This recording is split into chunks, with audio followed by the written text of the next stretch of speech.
रामपुर नाम का एक गांव हुआ करता था। उस गांव में एक चुड़ैल रहा करती थी।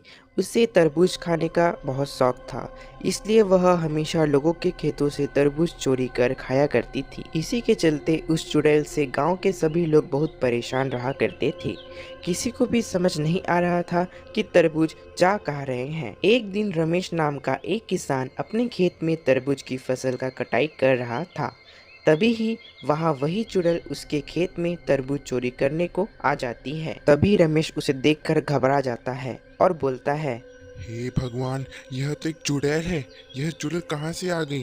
हे भगवान, मुझे बचा लो, वरना यह चुड़ैल मुझे मार डालेगी। तभी रमेश उस चुड़ैल को देखकर वहाँ से भाग जाता है। तभी वह चुड़ैल कहती है, अरे रुको रुको, मैं तुम्हें कुछ नहीं करूँगी। तुम मुझसे डरो मत, मैं बस यहाँ तो तरबूज खाने को आई थी। पता नहीं तुम मुझसे क्यों डर रहे हो और क्यों भाग गए। रमेश बिना कुछ सुने वहाँ से भागने लगता है और वह भागते भागते एक पत्थर से टकराकर नीचे गिर जाता है और उसके सर पर एक चोट लग जाता है। तभी वहाँ वही चुड़ैल आ जाती है। फिर वह चुड़ैल यह सब देखकर बहुत दुखी हो जाती है। तभी वह रमेश को अपने जादू से उसे ठीक कर देती है और वह ठीक होकर उठ जाता है। तभी वह चुड़ैल रमेश से बोलती है, अरे तुम मुझसे डरो मत, मैं तुम्हें कुछ नहीं करूँगी। मेरा मकसद तुम्हें डराना नहीं था, मैं तो बस यहाँ पे तरबूज खाने को आई थी। मैं तुम्हें देखकर ना डरूं, यह कभी नहीं हो सकता। मगर तुमने जो मेरी फसल का नुकसान किया है, वह वापस कैसे ठीक होगा? मैंने जो तुम्हारा नुकसान किया है, मैं उसके लिए माफ़ी मांगती हूँ। मगर तुम चिंता मत करो, मैं तुम्हारी अब मदद किया करूँगी। अब से मैं तुम्हारे खेत में अपने जादू से बहुत सारे तरबूज उगा दिया करूँगी, जिससे तुम्हें कभी नुकसान नहीं होगा और तुम हमेशा उसे बेचकर पैसे कमा सकते हो। यह सब बातें सुनकर रमेश बहुत खुश हो जाता है और मन ही मन सोचता है कि यह तो मेरे लिए बहुत अच्छा हो गया। अब मेरे पास तो बहुत सारे पैसे होंगे। फिर वह अपने घर चला जाता है। फिर अगले दिन वह अपने खेत जाता है तो उसे बहुत सारे तरबूज उसके खेत में मिलते हैं। ऐसे करते करते उसके पास बहुत सारे तरबूज हो जाते हैं और वह धीरे धीरे अमीर हो जाता है और उसे धनी होने का घमंड भी हो जाता है और वह कम मेहनत करके बहुत धनी बन जाता है।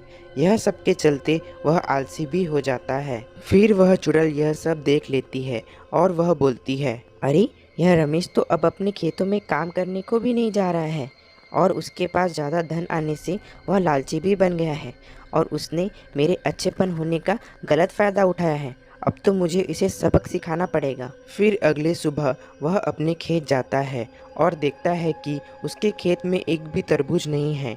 यह देख वह आश्चर्य हो जाता है। तभी वह उस चुड़ैल को बुलाता है। तभी वह चुड़ैल उसके सामने आती है। फिर रमेश चुड़ैल से बोलता है, अरे, यह क्या हो गया? मेरे खेत में एक भी तरबूज नजर नहीं आ रहे हैं। कल तक तो सब यही थे, एक भी आज नहीं दिख रहे हैं। कैसे यह सब गायब हो गए?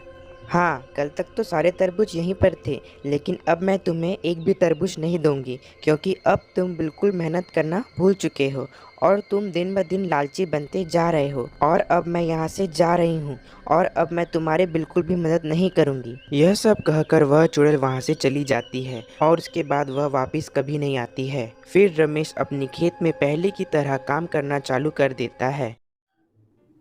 आपको हमारी यह कहानी कैसी लगी कमेंट कर ज़रूर बताएं और ऐसी ही मज़ेदार कहानी देखने के लिए हमारे YouTube channel dream Hindi Toons को सब्सक्राइब करें, लाइक करें और शेयर करें। मिलते हैं आपको अगली कहानी के साथ, तब तक के लिए धन्यवाद।